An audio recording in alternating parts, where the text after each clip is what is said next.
ஊர்ல ஒரு புத்திசாலி மனிதர் இருந்தாரு. அவருக்கும் அவரோட மனைவிக்கும் எப்பொழுதும் சண்டையும் சச்சரவுமா இருக்கும். எப்ப சண்டை வந்தாலும் அவர் தன்னோட புத்திசாலித்தனத்தை பயன்படுத்தி ஒவ்வொரு தடவையும் அவரோட மனைவியை ஜெயிச்சு அவங்கள முட்டலாக்கிட்டே இருந்தாரு. ஒரு நாள் சந்தையில கணவர் வியாபாரம் பண்ணிட்டு இருந்தப்போ ஒரு மெத்த வியாபாரி அங்க வந்து கடை விரிச்சாரு. இத பார்த்த கணவருக்கு என்னோட வீடு குடிசை வீடா இருந்தாலும் ஒரு மெத்த வாங்கி தரலையாவது படுத்து நிம்மதியா தூங்கணும்னு நினைச்சாரு.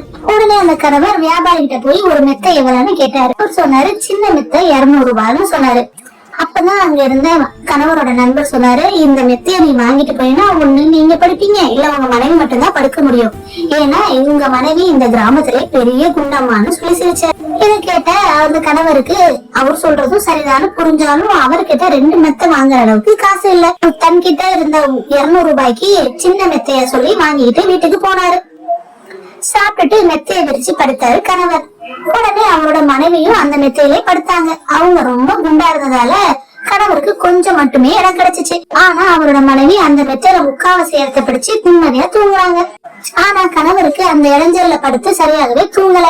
உருண்டு உருண்டு படுத்து பார்த்தல அன்னைக்கு முழுசா தூங்கவே இல்ல. மறுநாள் அவரை பார்த்த அவரோட நண்பர் தூங்காத சிவந்து போன கண்ணை பார்த்ததும் புரிஞ்சுக்கிட்டாரு. என்ன கண்ணு எல்லாம் சவந்திருக்கு, கண்ணுல பஞ்சு விழுந்துருச்சான்னு சொல்லி கிண்டல் செஞ்சாரு. அது கணவருக்கு ரொம்ப அசிங்கமா போச்சு. இருந்தாலும் இன்னைக்கு தன்னோட குண்ட மனைவி நல்ல பாடம் போகணும்னு நினைச்சாரு அந்த கணவர். அவருக்கு ஒரு ஐடியா வந்துச்சு. உடனே அந்த திட்டத்தை இன்னைக்கு செயல்படுத்தலாம்னு முடிவு செஞ்சு நேரா வீட்டை நோக்கி நடந்தாரு. வீட்டுக்கு வந்த கணவர் சாப்பிட்டுட்டு மனைவி கூட பஞ்சு மெத்தைய வச்சு படுத்தாரு. இன்னைக்கு அவரோட குண்டு மனைவி எல்லா இடத்தையும் பிடிச்சிட்டு அவருக்கு கொஞ்சம் இடம் மட்டும்தான் கொடுத்தாங்க. அப்பதான் அந்த கணவர் திட்டத்தை செயல்படுத்த ஆரம்பிச்சாரு. மெதுவா அவரோட மனைவி தலைய சுரிஞ்சாரு. உடனே தூக்கத்துல இருந்து எந்திரிச்சு அவரோட மனைவி கணவரை பார்த்து எதுக்கு என்னோட தலைய சுரிஞ்சிங்கன்னு கேட்டாங்க. ஆனா கணவர் எந்த பதிலும் சொல்லாம தூங்குற மாதிரி நடிச்சாரு. கொஞ்ச நேரத்துக்கு அப்புறமா அவரோட மனைவி கைய சுரிஞ்சாரு.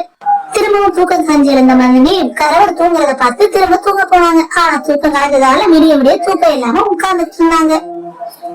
காலையில எந்திரிச்சு கணவர் கிட்ட ராத்திரி நடந்தத சொல்லி சண்டை போட்டாங்க. அதுக்கு கணவர் சொன்னாரு, அது உன்னோட தலையா? அதான் எனக்கு அரிப்பு எடுத்துச்சு சொரிஞ்சேன், ஆனா அரிப்பு அடங்கவே இல்லைன்னு சொன்னாரு. இத கேட்ட மனைவி அதை எப்படி என்னோட தலையா உங்களோட தலைன்னு தோணுச்சுன்னு கத்த ஆரம்பிச்சாங்க.